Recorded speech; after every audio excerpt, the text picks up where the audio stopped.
క్రైస్తవ సమాజం అంతా ఏకతాటి మీదకి వచ్చి అన్నది యాక్సిడెంట్ కాదు, ఇది మర్డర్, ఖచ్చితంగా దీని మీద ఒక సిఐడి కానీ ఒక సిబిఐ ఎంక్వైరీ కానీ వేయండి అని చెప్పి నిలదించే పరిస్థితి క్రైస్తవ సమాజం దగ్గర ఎక్కడ కనపడలేదు. ఎందుకు ఈ పరిస్థితి ఏర్పడ్డది అని ఆలోచన చేస్తే డినామినేషన్ పేర్లతోటి ఫెలోషిప్ల పేరుతోటి క్రైస్తవులు ఐక్యతగా లేకుండా ఉండిపోవడం వల్లనే ఇలాంటి దుర్మార్గమైన పరిస్థితులు మనం ఎదుర్కోవాల్సిన అవసరం వస్తుందని చెప్పి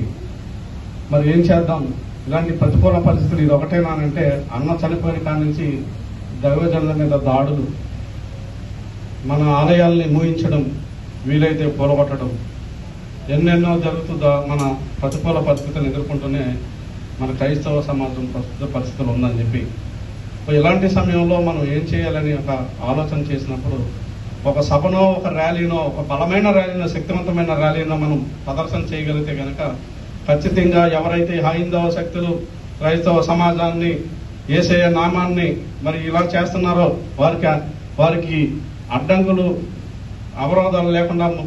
విచ్చలవిడితనంతో ముందుకెళ్తున్నారో ఖచ్చితంగా అందరికీ గుణపాఠం నేర్పాలి అని అంటే మరి ఆ రోజు మన ఇజ్రాయేలీలు ఎరుకోగోడల్ని కూలగొట్టడానికి మరి మన తుపాకులో లేకపోతే మిషన్ గన్లో లేకపోతే బాంబుల్లో వాడలేదు. ఆ ఎరుకోగోడల చుట్టూ ప్రార్థన చేసుకుంటూ యేసయ్యని మొరపెడితే యేసయ్య ఎరుకోగోడలు కూల్చిన చరిత్ర మనందరికీ తెలిసిన విషయమే. మరి ఇలాంటి సమయంలో మనం కూడా ఒక శాంతియుత ర్యాలీని నడపాలని చెప్పి ఎన్నోసార్లు ప్రయత్నం చేస్తే ప్రవీణ్ ప్రగడ గారి అంశం మీద ఎన్నోసార్లు పోలీస్ పర్మిషన్కి పెడితే మన హర్ష్ కుమార్ అన్నకు కూడా ఆ రోజు మరి పోలీస్ యంత్రాంగం ఈ ప్రభుత్వం ఎక్కడ కూడా పర్మిషన్ ఇవ్వకుండా మొన్న 2 రోజుల క్రితం పర్మిషన్ ఇస్తే అది ఎన్నో ఆంక్షలతో కూడిన పర్మిషన్ ఇస్తే సభను జరపడం జరిగింది. మరి ఇదే విధంగా ఈ నియోజకవర్గంలో కోరిమిల్లి గ్రామం, కపిలేశ్వరం మండలం కోరిమిల్లి గ్రామంలో ఎలీషా గారు ఆయన 350-400 సుమారు విశ్వాసం ఉండే చర్చిని దాదాపు 8 నెలలుగా మూయించేసి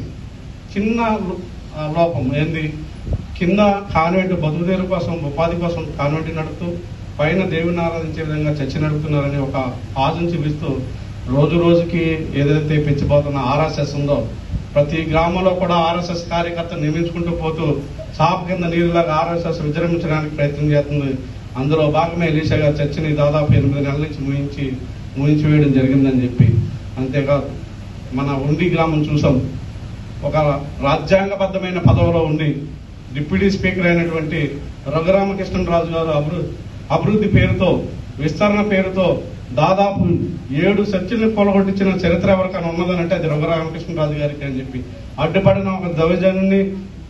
పోలీసు లాఠీలకి బలి చేసి ఆయన్ని ఆసుపత్రి పాలు చేసిన చరిత్ర రఘురామకృష్ణరాజు గారికి ఉందని చెప్పి మరి ఇలాంటి ప్రతిఘటన ఎంత వివక్షతను ఎదుర్కొంటున్నామని అంటే మనం మొన్ననే కోనసీమ జిల్లా పి గన్నవరం మండలంలో ఒక గ్రామంలో మన దళిత ఒక చనిపోతే శవపేటికిని మన సప్లాన్ నిధులతో వేసిన రోడ్డు సీసీ రోడ్లో తీసుకెళ్లడానికి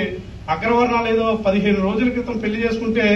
మైలు పడుతుందని చెప్పి మన శవపేటికను కూడా బదిలీలకు తీసుకెళ్లకుండా అడ్డుపడి తీసుకెళ్తున్న వాళ్ళ మీద దాడి చేస్తే అది కూడా ఎక్కడ కూడా మనం ప్రభుత్వం న్యాయం చేసే పరిస్థితి కనబడతలేదు. అంటే వివక్షత ఎక్కడా పోలేదు. మరి ఇలాంటి ప్రతికూలమైన పరిస్థితులు మనం ఎదుర్కొన్నప్పుడు మన శక్తిని ప్రదర్శించవలసిన అవసరం వచ్చిందని, క్రైస్తవ ఐక్యతను ప్రదర్శించవలసిన అవసరం వచ్చిందని ఈ బాధతో పక్క నుంచి వివక్షత ఎదుర్కొన్న ఈ సమయంలో దళితులు ఎవరు కూడా క్రైస్తవ మతాన్ని తీసుకుంటే మీకు రాయితీలు వర్తించమని, రిజర్వేషన్ ఉండదని చెప్పి, అలాగే మన ఏదైతే చట్టం ఉందో రక్షణ కవచం లాంటి చట్టం SC/ST చట్టం మీకు వర్తించదని చెప్పి ఉన్న అత్యున్నత న్యాయస్థానం సుప్రీంకోర్టు ఇలాంటి తీర్పును వెలువడటం అంటే అది ఎంత ఖచ్చితత్వంగానంటే ఎవరైతే ఈ కాజు కోసం సుప్రీంకోర్టులో కేసు వేసి లాయర్ అవసరం లేదు నేనే సొంతంగా వాదించుకుంటానన్న మహనీయులు ఎవరైతే ఉన్నారో మన అన్న ప్రవీణ్ ప్రగడ గారు చనిపోయిన రోజునే ఆ జడ్జిమెంట్ ని విడుదల 6 నెలలుగా రిజర్వ్ అయిన జడ్జిమెంట్ మరి ఏ రోజున విడుదల చేశారు? అన్న చనిపోయిన రోజునే అది విడుదల చేయడం అంటే క్రైస్తవ్యాన్ని చాలా ఇబ్బంది పెట్టే పరిస్థితులు, పెను ప్రమాదం రాబోతుందనే ఒక ఆలోచనతోటి ఖచ్చితంగా మనం కూడా ఐక్యంగా ఏదైతే ఈ హైందవులు మరి మన మీద దాడులకు పాల్పడుతున్న హైందవులు ఎవరున్నారో వారికి వెనకుండి చీకట శక్తులు ఏవైతే ఉన్నాయో వాళ్ళన్నిటి కోసం ఏదైతే ప్రభుత్వం చిన్నచూపు చూస్తుందో ఈ ప్రభుత్వానికి కూడా క్రైస్తవ సమాజం నుంచి ఒక సంకేతాన్ని, బలమైన సంకేతాన్ని పంపించాలని ఒక ప్రేరేపణ, దేవుని ప్రేరేపణతో run for Jesus every year జరుగుతుంది 15,000 నుంచి 1,500 మందితోటి. కానీ ఒక 5-6 వేల మందిని మనం రోడ్డుగా ఎక్కించగలిగితే కనుక మనం మౌనంగా క్రైస్తవుల ఐక్యత వర్ధిల్లాలి, బోలో యేసుక్రీస్తు మహారాజుకి చేయాలనుకుంటూ మనం కళాపూర్ సెంటర్ నుంచి పెద్ద కాలం అవుతుందాక కానీ మన ఒక 5-6 వేల మంది ఒక బలమైన శక్తిగా మనం నడవగలిగితే కనుక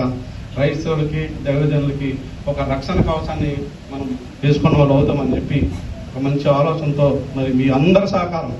రన్ ఫర్ జీసస్ లో మీ అందరి భాగస్వామ్యం ఉంటుందని మీ అందరిని దేవుని పేరట కోరుతూ ఈ అవకాశం ఇచ్చిన దైవజనులకి, చర్చ్ కమిటీ వారికి మరి విశ్వాసులందరూ కూడా మరొకసారి దేవుని పేరట వందనాలు తెలియజేస్తూ సెలవు తీసుకుంటున్నాను.